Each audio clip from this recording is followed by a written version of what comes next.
Hi again, guys. I wanted to talk to you for a little while about adding color to your mask. You can see I have in front of me a color wheel. I'm going to use this color wheel to make some choices about the colors that I'm going to add to my mask. So take a look at the color wheel that's in your Google Classroom and see if you can decide what types of colors you want to use on your mask. You may want to use the primary colors on your mask. Those are those three colors that are in the solid triangle. You may want to try using the secondary colors on your mask. Those are the colors that are connected by the dotted triangle. You may want to use the tertiary colors in your mask.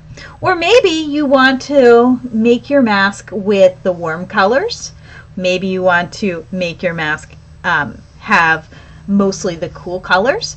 You may want to make your mask have mostly the cool colors and then have one or two of the warm colors to make parts of your mask stand out. Those are going to be decisions that you have to make. But what I don't want to see you doing is just picking random colors and coloring them all over your mask.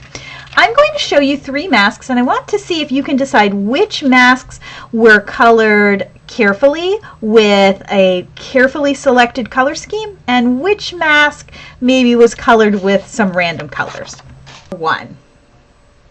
Okay, look at those colors on the mask. See if you think that was the colors were carefully selected. Take a look at mask two. Okay. This one's also very nicely colored, but take a look at the colors. Do you think this kid thought about the colors very carefully? Or do you think the colors were selected randomly? And finally, mask number three. Okay, so take a look at that mask and see if you think those colors were selected carefully or you think they were kind of randomly selected. You're going to vote in your Google Classroom in the document marked colors, and you can pick which one you like the best and which one you think the kid didn't put too much thought into which colors they were picking. So now we're going to go on to coloring our mask. I'm going to be using my color wheel to help me make some choices about the colors. I'm going to keep it sort of off to the side so I can look at it as I'm working.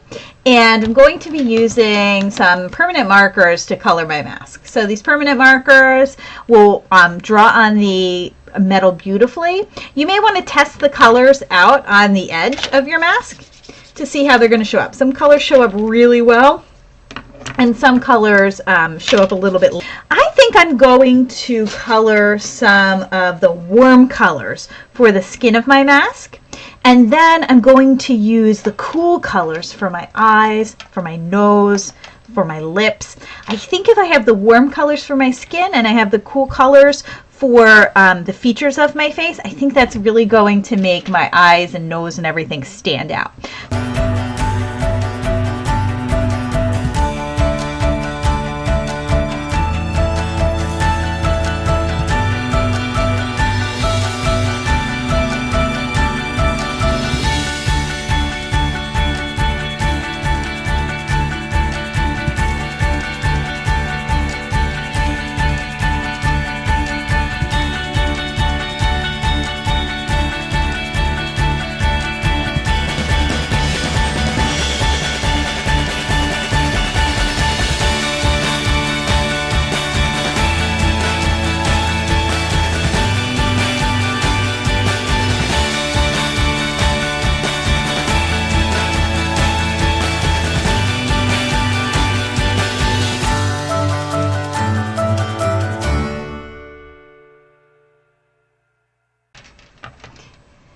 So now you can see my mask is colored in. I see a few little spots that I need to fill in and perfect. I'm going to try to get it so that I don't see any of the silver foil showing through. So I'm going to go back in, and any little spots that I see, I'm going to go and just cover them up.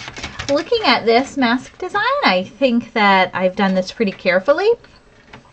I picked the warm colors for the skin, and I've picked the cool colors of blue and green for the eyes, the nose, the mouth, the eyebrows, and the forehead. And I think because I picked the warm colors for the skin and the cool colors for the other parts, I think it makes my eyes and my nose and my eyebrows really stand out.